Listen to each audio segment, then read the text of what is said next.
রাজ্যে বিধানসভা নির্বাচনের ফল প্রকাশের পরেই তৃণমূল কংগ্রেস ভেঙে চুরমার হয়ে গেছে এবং মূল যে তৃণমূলের ৮০ জন বিধায়ক, সেই বিধায়কের একটা বড় অংশ তারা কিন্তু ঋতব্রত গোষ্ঠীর দিকে চলে গেছেন এবং আদালত এমনকি রাজ্য বিধানসভার স্পিকার ঋতব্রত বন্দ্যোপাধ্যায়কে বিরোধী দলনেতা ঘোষণা করেছেন এবং ঋতব্রত বিরোধী দলনেতা আনুষ্ঠানিকভাবে দায়িত্ব নিয়ে কাজকর্ম শুরু করেছেন।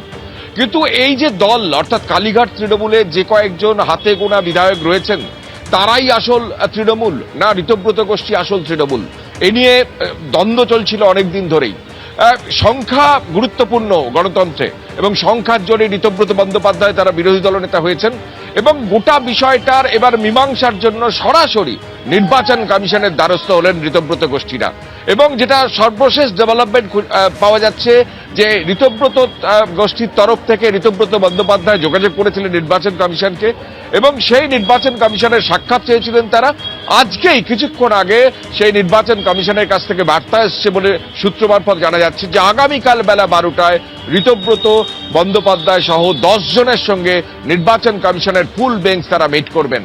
এটা খুব তাৎপর্যপূর্ণ এই কারণেই যে ঋতব্রত বন্দ্যোপাধ্যায়রা বারবার দাবি করছিলেন যে গণতন্ত্রের সংখ্যাগরিষ্ঠতার জেরে তারাই হচ্ছে আসল তৃণমূল এবং তিনি মানে রীতিমতো বিধিসম্মত রাজ্যের বিরোধী দলনেতা। কিন্তু কালীঘাট তৃণমূলের তরফ থেকে পাল্টা যুক্তি দেওয়া হচ্ছিল, অর্থাৎ একদিকে কালীঘাট তৃণমূল যেটা ক্রমশ ক্ষয়িষ্ণু, হাতে গোনা কয়েকজন বিধায়ক আছে, বিধানসভার অধিবেশনের অন্দরেও দেখা গিয়েছিল তাদের মধ্যে দ্বন্দ্ব, কেউ কারো পক্ষে যাচ্ছে, কেউ তাদের বিরুদ্ধে যাচ্ছে, কেউ কারো সমালোচনা করছেন এবং এই দ্বন্দ্বের একটা মীমাংসা দরকার। কারণ এই যে সিম্বল ঘাসফুল জোড়াফুল এটা কারা ব্যবহার করবেন, এই যে কোটি কোটি টাকার যে তহবিল, এই তহবিলের মালিকানা কার হাতে থাকবে, কার নিয়ন্ত্রণে থাকবে এবং এই সমস্ত বিষয়টা নিয়ে যে জটিলতা, সেই জটিলতার মীমাংসা করতে পারে নির্বাচন কমিশন।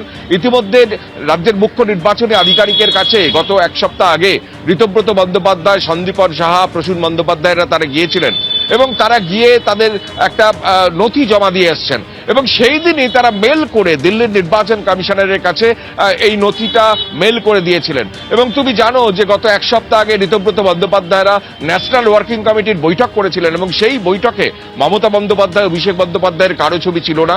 ঘাসফুলের যে জোড়া ফুল, ঘাসফুলের ওপর সেই প্রতীক ছিল এবং সেই প্রতীকের পাশে মহাত্মা গান্ধী, রবীন্দ্রনাথ এবং বি.আর. আম্বেদকরের ছবি ছিল এবং তারা বারবার দাবি করছিলেন যে মমতা বন্দ্যোপাধ্যায় তাদের একমাত্র মানে পরামর্শদাতা হতে পারেন, এর চেয়ে বেশি কিছু নয়। এবং অভিষেক বন্দ্যোপাধ্যায়ের থেকে তো তারা সবচেয়ে মানে ত্যাগ করেছেন, এটাও তারা দাবি করছিলেন। এবং ঠিক সেই প্রেক্ষাপটে বারবার যে বিতর্ক উঠছিল তাহলে তৃণমূল কারা, আসল তৃণমূল কারা এবং সেই তৃণমূলের মালিকানা কার হাতে থাকবে, সেই তৃণমূলের যে ফান্ড বা তহবিল, কোটি কোটি টাকার তহবিল, যে তহবিল বিষয়টা পুলিশের কাছে অভিযোগ পর্যন্ত জমা পড়েছে, সেই তহবিলের আয়ত্তে কার থাকবে, নিয়ন্ত্রণ কার থাকবে, এমনকি সিম্বল, সেই সিম্বল কারা ব্যবহার করবেন, যে একাধিক প্রশ্ন, সেই প্রশ্নের মীমাংসা হওয়ার কথা নির্বাচন কমিশনের কাছে এবং সেই নির্বাচন কমিশনের কাছে পৌঁছে যাচ্ছেন ঋতব্রতরা।